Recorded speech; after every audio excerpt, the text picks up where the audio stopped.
Mon Dieu. Amen. Voilà, est-ce que vous voulez écouter la parole de Dieu? Amen. Alléluia. Merci Seigneur. Amen. Merci. Jésus a dit, je suis le pain de vie qui est descendu du ciel. Oui, Seigneur. Est-ce que Jésus est du pain? Oui. C'est une image. Il nous symbolise le pain. Pourquoi? Parce que le pain, c'est une nourriture. Dieu. C'est ce qui rassasie et c'est ce qui donne des forces. C'est ce qui nous soutient. Le Seigneur est de la nourriture Gloire à Dieu. spirituelle. Le Seigneur a dit, par exemple, si vous avez la foi comme un grain se lever, vous direz cette montagne ôte toi et vous verrez s'accomplir ce que vous avez dit. Mais Jésus n'a jamais voulu qu'on déplace des montagnes. C'est encore spirituel, c'est une image. On peut lire la Bible au littéral, mais le Seigneur, il veut qu'on traduise la Bible au spirituel. Vous comprenez? Amen. Et les montagnes, Oui, Seigneur. pour certaines personnes, c'est peut-être sa maladie. Pour d'autres, c'est son mari. Pour d'autres, c'est sa compagne. Pour d'autres, c'est les enfants. Pour d'autres, c'est la misère, le travail. Oui, Seigneur. Mais Dieu change le mal en bien et reconstruit même sur des ruines, comme beaucoup de témoignages que nous avons écoutés. Des choses qui est impossible à l'homme, mais Dieu le fait. Pourquoi? Parce qu'il est vivant. Il a dit, je suis la lumière du monde. Celui qui me suit ne marchera pas dans les ténèbres, mais il aura la lumière de la vie. Il est là pour t'éclairer. Et à seule fin que toi, tu deviennes toi-même une lumière. Et c'est pour ça qu'il a dit de Matthieu 5, vous êtes la lumière du monde, Oui, vous Seigneur. êtes le sel de la terre. Oui, Seigneur. Alléluia. C'est grand, Seigneur. Amen. Donc, pour comprendre la Bible, c'est pas avec son intelligence, Oui. c'est avec son cœur. Amen. Amen. Parce que Dieu veut faire descendre cette compréhension ici, là. Et ce soir, si tu es vrai, sincère, et si tu ouvres ton cœur, eh bien, Dieu va déverser dans ton cœur des fleuves de bénédiction, Oui. de joie, de transformation, et tu t'appelleras toujours, tu auras toujours le même nom, sauf que tu seras connu de Dieu. Amen. Et c'est ce qui fera toute la différence. Je vais lire un texte dans la parole de Dieu qui se trouve le psaume 19. Oui, Seigneur. J'avais préparé un message, et puis ce message est complètement transformé. Gloire à Dieu. Mais c'est pas moi qui décide, c'est le Saint-Esprit. Amen. Dieu. Parce que nous, qu'est-ce que nous sommes? Nous sommes que des employés. Oui. On n'est pas là pour blaguer, on n'est pas là pour se faire aimer, on est simplement là pour transmettre ce qui est marqué. Amen. Amen. Tout simplement. On n'a aucun mérite. Le seul mérite, c'est Amen. quand Dieu nous a employés, Seigneur Jésus, Gloire à Dieu. à travers n'importe quoi. Qu'est-ce qu'on est content, Seigneur? Oui, Seigneur. Seigneur, tu t'es servi de moi, Seigneur. J'ai rendu un témoignage, tu t'es servi de moi. Seigneur, j'ai fait une petite action, j'ai balayé la salle, Ok. j'ai conduit des serviteurs quelque part. Tu m'as employé dans n'importe quel, mais je sais que j'ai travaillé pour toi. Le psaume 19, au verset 2. Les cieux racontent la gloire de Dieu et l'étendue manifeste l'œuvre de ses mains. Amen. Les cieux racontent, mais quelqu'un qui raconte, c'est quelqu'un qui a une bouche. Oui, Seigneur. Et les cieux n'ont pas de bouche, mais c'est encore spirituel. Ça veut dire que la création, ce que nous voyons, le soir, les étoiles, et la journée, le soleil, les nuages, le vent, la pluie, la neige, l'étendue de la beauté, de la nature, nous raconte la gloire de Dieu. Amen. On ne voit pas Dieu, mais on voit son œuvre, et son œuvre nous parle de lui. Amen. Là, il y a un réveil accroché à un mur. C'est qu'il y a quelque part un horloger qui a des chaussures à des pieds. C'est qu'il y a quelque part un cordonnier. Oui. Eh bien, celui qui a fait les 10 commandements là-bas, je ne le connais pas. Je ne l'ai jamais vu. Mais je sais que quelqu'un l'a fait. Oui. Et en plus, en regardant ça, je sais que c'est un chrétien. Oui. Donc, en regardant un tableau, par exemple, je peux découvrir la nature du cœur de celui qui a peint le tableau, d'après le thème de la peinture. Mais le plus grand des sculpteurs, le plus grand des peintres, c'est Dieu. Amen. Et son œuvre, elle nous parle de lui. Alors pourquoi attendre de dire, mais Seigneur, montre-moi un signe? Ben, je vais t'en montrer un, moi aussi. Ce matin, tu as ouvert les yeux. Tu as respiré. Tu es vivant. Et ce soir, tu es là. C'est pas normal. La vie ne devrait pas exister. Parce que si Dieu n'existerait pas, rien n'existerait. Rien ne peut sortir de rien. Du néant ne peut pas sortir la vie. C'est pas possible. C'est que derrière ça, il y a une intelligence. Oui, Seigneur. Et cette intelligence, eh bien, elle est remplie d'amour et de compassion pour toi. Cette intelligence qui a créé l'étendue et les cieux, qui parle de sa grandeur, sa puissance, Dieu. c'est Dieu. Amen. Amen. Oui, Seigneur. Alors, t'attends peut-être un miracle, Oui, que Dieu touche ton cœur, mais ça, c'est pas la foi. La foi, c'est pas d'attendre que Dieu touche notre cœur. La foi, ce n'est pas voir, ce n'est pas toucher, ce n'est pas ressentir, ce n'est pas trembler. La Bible, elle dit que la foi est une ferme assurance des choses qu'on espère, une démonstration de ce qu'on ne voit pas. Ce n'est pas toucher, ce n'est pas voir, ce n'est pas ressentir, c'est croire. Et celui qui croit, eh bien, je peux vous dire qu'il honore Dieu. Amen. Alléluia. Il est écrit aussi, qui pourra monter à la montagne de l'Éternel? Qui s'élèvera jusqu'à son lieu saint? Oui. Celui qui a les mains pures et le cœur pur. Oui, Seigneur. Vous savez, la pureté, aux yeux de Dieu, c'est très important. La pureté, c'est la nature de Dieu. Dieu est saint. Il n'habite pas à un lieu souillé. Et il ne peut faire rentrer dans ce lieu rien qui n'est souillé. Le Seigneur est saint, entouré de saints anges. Il ne peut pas tolérer le péché, la souillure. Il ne peut pas. Et Dieu, étant Dieu, il est juge, il est amour, mais il est juge. Il est obligé de condamner le coupable. Et nous avons un jour enfreint les lois de Dieu. La Bible dit que par un seul homme, le péché est entré dans le monde et que la mort s'est étendue sur tous les hommes. Car tous ont péché et sont privés de la gloire de Dieu. Cela veut dire que par là, un enfant, un petit bébé, il est innocent. Mais il n'est pas saint. Il n'est pas saint parce qu'il y a eu une transmission qu'on appelle le péché. Exactement comme la transmission génétique que les parents transmettent à leurs enfants. Et vous savez que dans certaines familles, il y a des personnes qui ont des maladies familiales. Il y a des familles qui sont malades du cœur, d'autres... Est-ce que ça vous a déjà arrivé de voir un garçon ou une fille, vous ne la connaissez pas, et puis vous vous dites, t'es pas le garçon d'un tel, toi? Ben si. Ben oui. Parce que le père a transmis un patrimoine génétique, on voit un tel, on sait que ça c'est telle famille. On le devine, c'est presque marqué sur son front. Il y a des familles qui sont allergiques.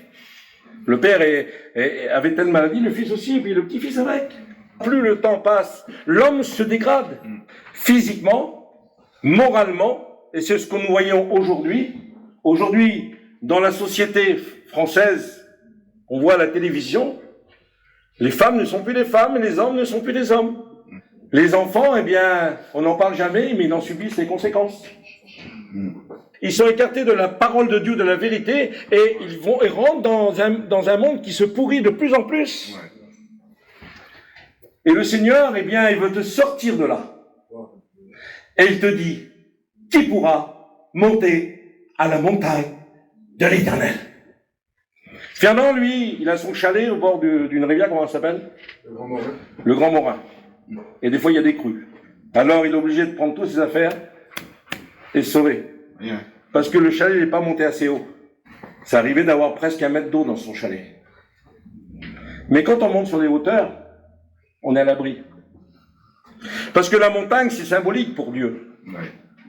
La montagne, c'est un refuge, et Dieu a toujours parlé aux hommes presque en haut des montagnes. Pourquoi la montagne? Eh bien, c'est spirituel. Vous savez, quand vous prenez de la hauteur spirituelle, vous ne voyez plus les choses pareilles. Quand vous êtes dans la ville, vous êtes confronté aux choses qui vous entourent, et puis, mais quand vous prenez de la hauteur, vous voyez la ville plus petite, vous voyez le derrière des maisons. Si vous allez plus haut, l'air est plus pur. Vous êtes en paix. Et vous avez une vision qui va très loin là-bas. Vos yeux, eh bien, voyez à des centaines de kilomètres. Vous allez au sommet des montagnes, vous voyez d'autres montagnes et d'autres montagnes et d'autres montagnes. La vision n'est plus la même. Mais c'est symbole de pureté. C'est symbole de tranquillité. C'est le symbole de Dieu. Mais il y a des conditions pour monter sur cette montagne. Il dit, qui pourra monter à la montagne de l'Éternel? Celui qui a les mains pures et le cœur pur. Comme je vous ai dit, Dieu est saint. Et on ne s'avance pas devant Dieu comme ça. J'ai pris quelques hommes, c'est Noé. Dieu a parlé à cet homme Et il a créé une alliance avec cet homme. Et en signe visible de cette alliance, il a placé un arc-en-ciel. Et cet arc-en-ciel, des fois, on peut le voir quand il pleut. C'est magique, c'est merveilleux. Il y a plusieurs couleurs. Je crois qu'il y a 7 ou 9 couleurs. Je vais vous expliquer une chose qui m'est arrivée. Je faisais du ski il y a longtemps. Et puis j'avais tombé dans une crevasse comme ça. Et je m'avais reposé. Et il faisait un froid terrible, mais un grand soleil. Et dans l'air, ce n'était pas de l'eau, mais c'était des paillettes. Des paillettes de glace. Mais j'étais bien. Et d'un seul coup, il a apparu un arc-en-ciel devant moi. Mais pas un arc-en-ciel qu'on voit habituellement. Il a apparu devant moi un arc-en-ciel rond comme ça. C'était comme une vision. Je voyais la grandeur et la beauté de Dieu. Une autre fois, je me rappelle, on était dans le Midi. Et on était avec les campings au bord de la mer, comme ça. On était à côté de Cannes, à Mandelieu. On était là, juste sur le parking où les bateaux se mettaient. On est resté au moins un mois. Je vous parle de ça il y a au moins 20 ans. Et il y avait un ponton comme ça, qui allait jusque dans l'eau. Et puis il y avait tous les bateaux qui étaient à droite et à gauche. Puis le soir, il faisait beau. Il faisait bon. Il y avait du vent. Le vent, il faisait du bien. Puis j'avançais sur ce ponton là. Il y avait des petits qui étaient là, qui étaient en train de s'amuser.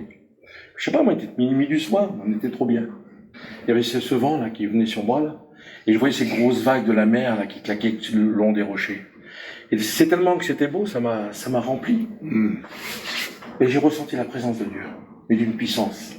J'étais envahi de la puissance de Dieu comme je suis envahi ce soir. Oh Dieu. J'avais envie de parler de Dieu. Alors j'ai pris tous les petits, je leur ai parlé du Seigneur. Et tous les petits, ils étaient bénis. Et moi j'étais béni avec les enfants. Amen. Qui pourra monter à la montagne de l'Éternel? Noé est monté sur une montagne, le mont Ararat. Et il a sauvé lui et toute sa famille. Mais vous savez, Dieu, au cours des siècles, s'est toujours proposé de faire des alliances avec les hommes. Oui, Seigneur. Mais l'homme s'est toujours éloigné de Dieu, parce que le péché règne dans son cœur. Il n'a pas compris la beauté et la grandeur de Dieu. Et un jour, Dieu va parler à un autre homme qui s'appelle Abraham. Et il va faire une alliance sur cette montagne aussi, c'est le mont Morija. Dieu va lui demander quelque chose d'impossible. Mais voilà, cet homme s'appelait Abraham. Ce n'est pas n'importe qui, c'est le père de la foi. Il va lui demander en sacrifice son garçon, son fils. Et lui sans hésiter, parce que il sait que Dieu est bon. Oui, Seigneur. À travers toutes les difficultés de la vie. Il faut savoir qu'au-dessus, nous avons la providence de Dieu. Oui, Seigneur. Amen. Amen. Et que cette providence, elle est en notre faveur. Amen. Savez-vous que devant toutes les batailles pour gagner sa vie, pour ces difficiles, ces problèmes, eh bien, au-dessus, Dieu est bon. Oui, Seigneur. Et Abraham le savait que Dieu était bon. Alors il faisait confiance comme un enfant qui fait confiance à son père. Il avait confiance. Il avait plus confiance à Dieu qu'il ne voyait pas qu'aux choses réelles qu'il pouvait toucher. Oui. Mais savez-vous que les choses spirituelles sont plus vraies que les choses matérielles? Oui. Savez-vous que la vie de la terre, c'est ce papier? Un jour, il sera déchiré. Mais le ciel, c'est l'éternité, Amen. pour l'éternité. Alors il va faire confiance à Dieu, et le Seigneur, il veut que tu lui fasses confiance. Et comme je lui ai fait confiance, et que je lui fais confiance de plus en plus. Comme Canard lui a fait confiance. Comme Fernand lui a fait confiance. Oui, Seigneur. Comme Steve, il lui fait confiance. Et tous les frères qui sont là. Nous avons fait confiance au Seigneur, frère. Amen. Amen. Alors Dieu va créer une alliance avec Abraham, Oui, sur le Seigneur. mont Morija, et en signe visible de cette alliance, c'est tous les Juifs qui sont éparpillés Oui, Seigneur. sur toute la terre. Et là, Dieu va pas seulement sauver une famille, mais il va sauver une tribu complète. Amen. Amen. C'est déjà bien. Mais c'est pas assez pour Dieu. C'est pas assez. Alors le Seigneur va aller plus loin. Il va créer une autre alliance avec un autre homme. Et cette alliance, c'est avec Moïse. Et en signe visible de cette alliance, Dieu va mettre les 10 commandements qui sont là, qui nous représentent le cœur et la volonté de Dieu. Oui, Seigneur. Et là, Dieu va sauver, non pas simplement une famille, une tribu, mais un peuple, plus de 3 millions de personnes. Mais c'est pas assez, parce que le cœur de Dieu est amour. Dieu est amour. Amen. Et il veut sauver l'humanité tout entière. Et un signe visible de cette alliance, tous ceux qui vont se tourner vers lui, c'est la croix. Amen. Et cette alliance ne va pas se faire sur le mont Morija, ni sur le mont Ararat, ni sur le mont Sinaï, mais sur le mont Golgotha. Et tu peux rentrer dans cette alliance. Tu peux rentrer dans cette alliance. Agis, Je Seigneur. ne connais pas ton cœur, mais Dieu le connaît. Amen. Le Seigneur, il sait où tu passes et qu'est-ce que tu as besoin. Oui, Seigneur. Le Seigneur, il veut répondre à ta prière. Mais c'est à toi de lui dire oui. Amen. Amen. C'est à toi de vouloir rentrer dans cette alliance parce que tu as enfreint, comme tous les hommes, toutes les femmes de la terre, tu as enfreint les lois de Dieu et tu ne peux pas être sauvé. Dieu est obligé de condamner les coupables. Il ne peut pas faire autrement. Mais aujourd'hui, si tu rentres dans son alliance et si tu veux recevoir son amour, eh bien, tu as simplement à tendre ta main. Mais le Seigneur, il veut que tu fasses un pas vers lui. N'attends pas. Mais reçois tout simplement l'amour de Dieu. Cherche Dieu et tu le trouveras. Si tu le cherches de tout ton cœur. La Bible dit dans le psaume 34, quand un malheureux crie, l'Éternel l'entend. Il est écrit, l'ange de l'Éternel campe autour de ceux qui le craignent et les arrache du danger. Oui, Seigneur. Aujourd'hui, nous vivons à une époque où on voit toutes les prophéties qui s'accomplissent, les tremblements de terre, les guerres, les menaces. Nous voyons que le monde part à sa perdition. Il faut se faire violence. Amen. Il faut dire oui, Seigneur. Je ne veux pas attendre de trembler, de toucher, que Seigneur, non, je veux simplement croire, Seigneur. Oui, Que vous Seigneur. puissiez rentrer dans les rangs des enfants de Dieu, que vous puissiez rentrer dans la bénédiction et dans le pardon du Seigneur. Parce que Jésus a dit, venez à moi, vous tous qui êtes fatigués et chargés, et je vous donnerai du repos. Vous avez écouté la parole de Dieu dans toute sa simplicité, mais dans toute la vérité. Acceptez Dieu, et il vous acceptera. Demandez-lui pardon, vous l'obtiendrez. Votre nom sera inscrit dans le livre de vie, et vous serez sauvés pour l'éternité. Seigneur, nous voulons te remercier, Seigneur Jésus. Merci pour ta bonté, mon maître. Merci pour ta fidélité. Merci pour ton amour. Merci pour ta grâce, Seigneur. Merci, Seigneur Jésus, pour ta parole, Seigneur. Merci pour tes promesses. Elles sont oui, amen. Merci pour tes commandements, ils sont tellement bons, Seigneur. Merci pour tes mises en garde, Seigneur. Ils sont tellement nécessaires, Seigneur. Merci pour les miracles. Et tes promesses, tu n'as pas changé, Seigneur. Merci, Seigneur. Amen.